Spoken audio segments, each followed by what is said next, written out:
જય શ્રી કૃષ્ણ, જય માતાજી, જય શ્રી રામ, હર હર મહાદેવ. કાલે આપણે જોયો તો અધ્યાય પહેલો. આજે આપણે પુરુષોત્તમ મહાત્મ્ય છે એનો અધ્યાય બીજો જોઈશું. સૂતે શ્રીમદ ભાગવત સાંભળ્યું. સૂત બોલ્યા, તે પછી પરીક્ષિત રાજાએ પોતાના મોક્ષ માટે પ્રશ્ન કર્યો. ત્યારે શુકદેવજીએ તેમને શ્રીમદ છે ભાગવત એ સંભળાવ્યું હતું.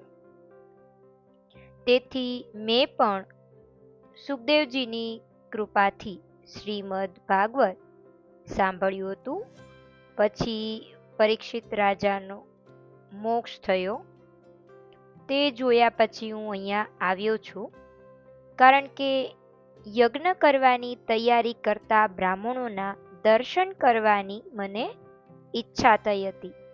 અહીં આવીને હું યજ્ઞની દીક્ષા લીધેલા બ્રાહ્મણોના દર્શન કરવાથી કૃતાર્થ થયો છું.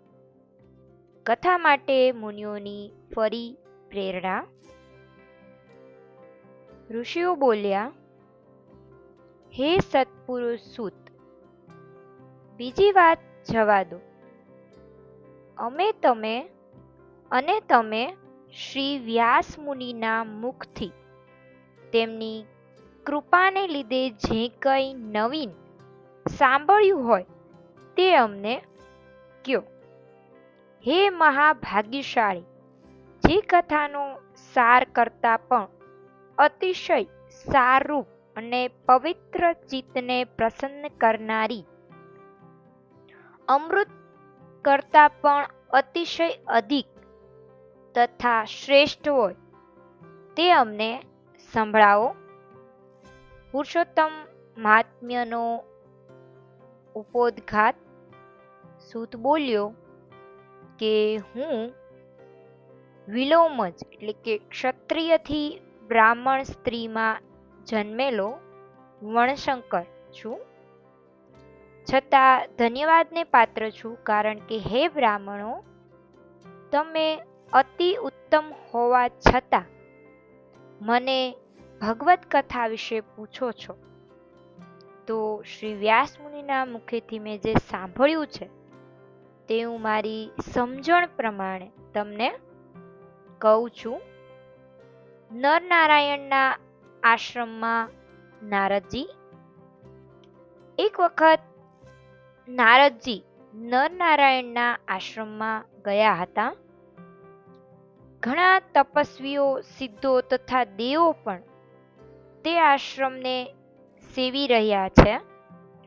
બોરડી, બહેડા, બિલ્લી, આંબા, અંબાડા, કોઠા, જાંબુ તથા કદમ વગેરે તેમજ બીજા પણ ઘણા વૃક્ષોથી એ આશ્રમ છે શોભી રહ્યો હતો.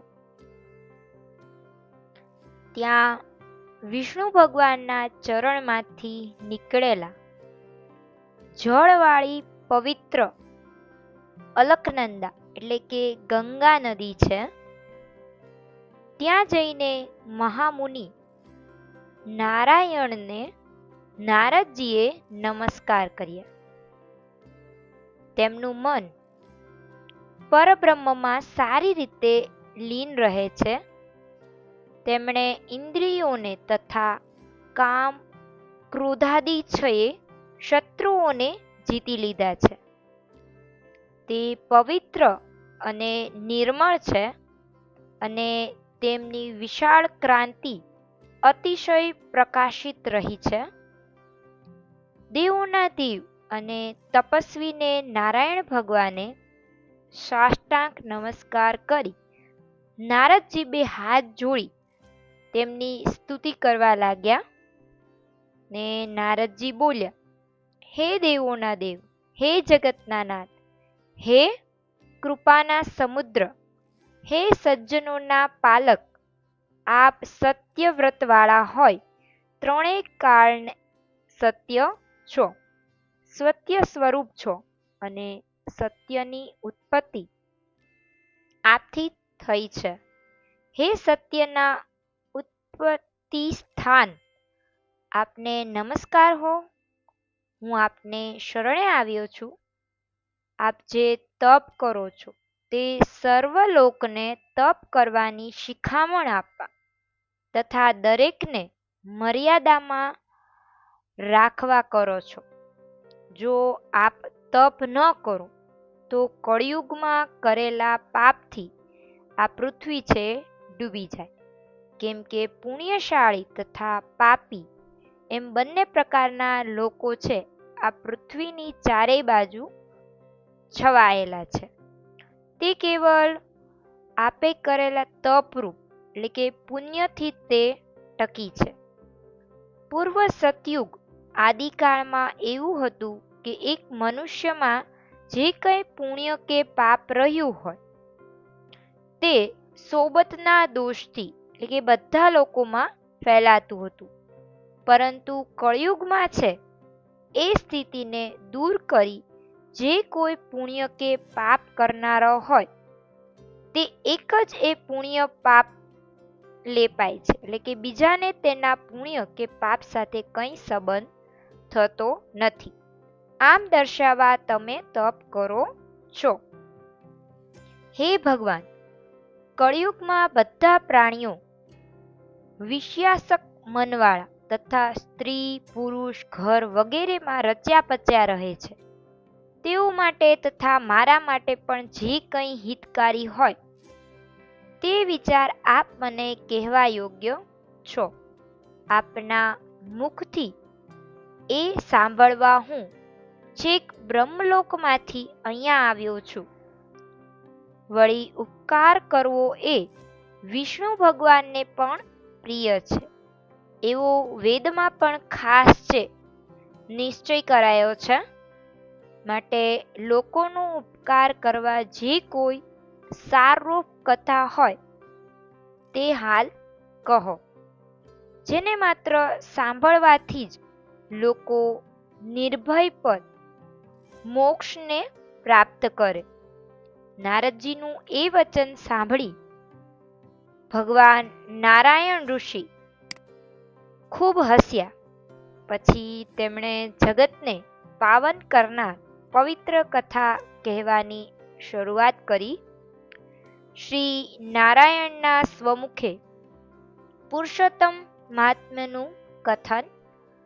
શ્રી નારાયણ બોલ્યા, હે નારદ, ગોપીઓના મુખરૂપ કમળના ભ્રમણ સમાન એટલે કે રસને ગ્રહણ કરવામાં આવે એવું રાસલીલા ચાલુ કરનાર રસિક પુરુષોના શણગાર રૂપ આદિ પુરુષ પરમાત્મા સ્વરૂપ અને વૃંદાવનમાં વિહાર કરનાર ભગવાન વ્રજપતિ એટલે કે શ્રી કૃષ્ણની પવિત્ર કથા તમે સાંભળો.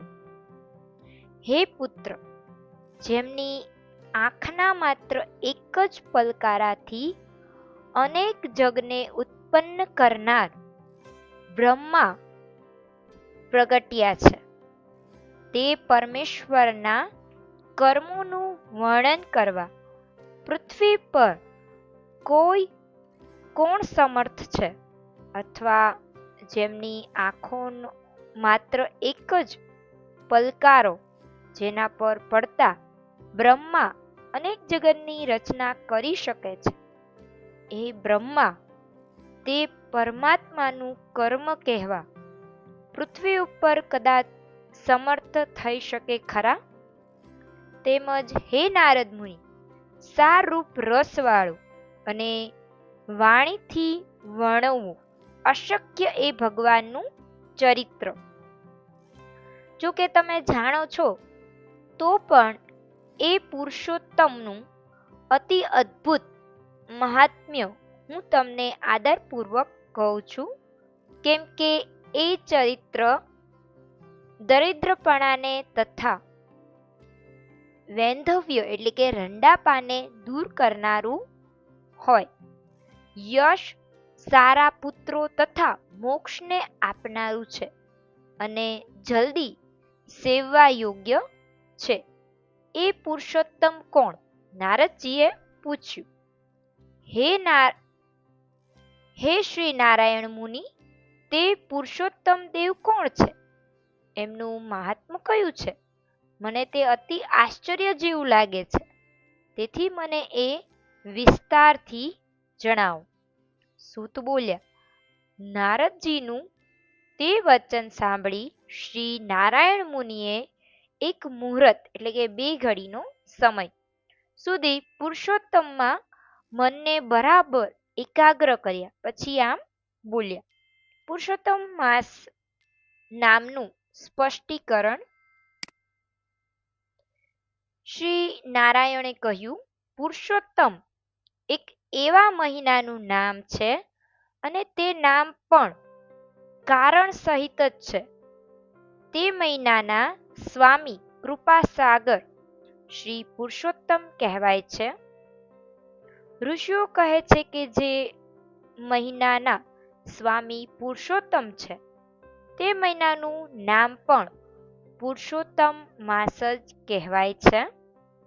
પુરુષોત્તમ માસનું વ્રત કરવાથી શ્રી પુરુષોત્તમ ભગવાન છે એ પ્રસન્ન થાય છે. પુરુષોત્તમ માસ કયો અને તેમાં વ્રતાદિ કેવી રીતે કરવા? નારદજીએ પૂછ્યું. ચૈત્ર વગેરે મહિનાઓ અને તે મહિનાના સ્વામીઓ તો મેં સાંભળ્યા છે, પણ તેઓમાં પુરુષોત્તમ નામનો માસ મેં સાંભળ્યો નથી. તો એ પુરુષોત્તમ માસ કયો છે? અને કૃપાસાગર શ્રી પુરુષોત્તમ તે મહિનાના સ્વામી કઈ રીતે થયા છે? હે કૃપાના સમુદ્ર, તે મને કહો. હે પ્રભુ, તે મહિનાનું સ્વરૂપ વિધિ સહિત તમે મને કહો.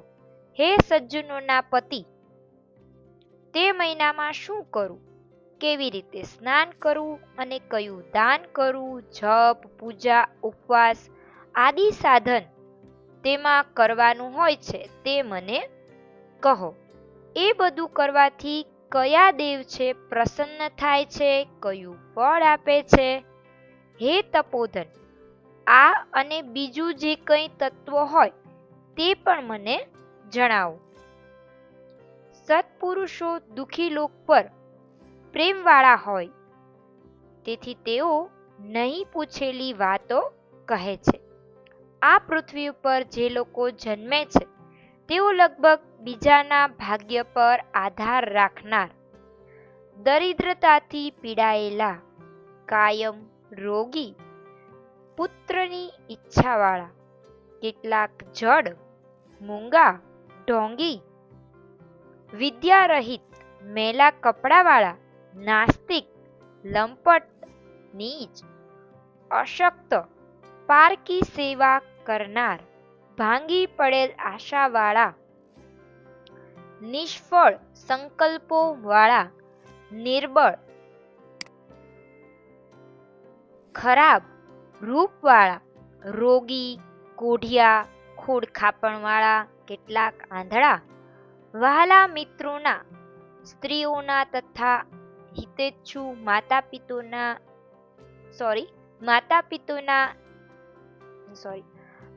પિતાના વિયોગવાળા, શોક દુઃખ આદિથી સુકાતા અંગવાળા અને પોતે ઈચ્છેલી વસ્તુઓ ઓછી રહિત હોય. તો હે પ્રભુ, જે કરવાથી, સાંભળવાથી, પાઠ કરવાથી તથા આચરવાથી એ લોકો ફરી એવા ન થાય તે સાધન તમે મને કહો. હે જગતના, વિધવાપણું તથા વાંઝિયાપણું આદિ દોષ, ખોડખાપણ, દુષ્ટ માનસિક પીડા, રક્તપિત્ત આદિ, અપસ્માન વાયુનો રોગ તથા ક્ષયરોગ આદિ જે દોષો છે તેઓથી દુઃખી થતા મનુષ્યોને જોઈ મને દુઃખ થાય છે. માટે મારા પર કૃપા કરી મારા મનને હર્ષનું કારણ જે સાધન હોય તે મને વિસ્તારથી કયો. હે બ્રાહ્મણ, હે પ્રભુ, તમે બધું જાણનાર અને સર્વ તત્વોનું સ્થાન છો? સૂત બોલ્યા, બ્રાહ્મણ પુત્ર નારદજીનું એ રસયુક્ત તથા લોકહિતના કારણરૂપ વચન સાંભળી દેવોના દેવ શ્રી નારાયણ ચંદ્રમા જેવા શાંત એ નારદ મુનિનો સામેનો સત્કાર કરી નવા મેઘના શબ્દ જેવા આનંદદાયક વાણીથી બોલ્યા. હવે જે કઈ શ્રી નારાયણ કહે છે એ અધ્યાય 3માં આવશે. અધ્યાય 2 છે અહીંયા સમાપ્ત થાય છે. ઇતિ શ્રી બૃહદ નારાયણ પુરાણે વિશેના પુરુષોત્તમ મહાત્મ્યમાં શ્રી નારાયણ તથા નારદના સંવાદ વિશે પ્રશ્નવિધિ નામનો અધ્યાય 2 અહીંયા સમાપ્ત થાય છે. હવે પછી આપણે નેક્સ્ટ વિડીયોમાં અધ્યાય 3માં મળીશું. ત્યાં સુધી સૌને જય શ્રી કૃષ્ણ, જય શ્રી રામ, હર હર મહાદેવ, રાધે રાધે.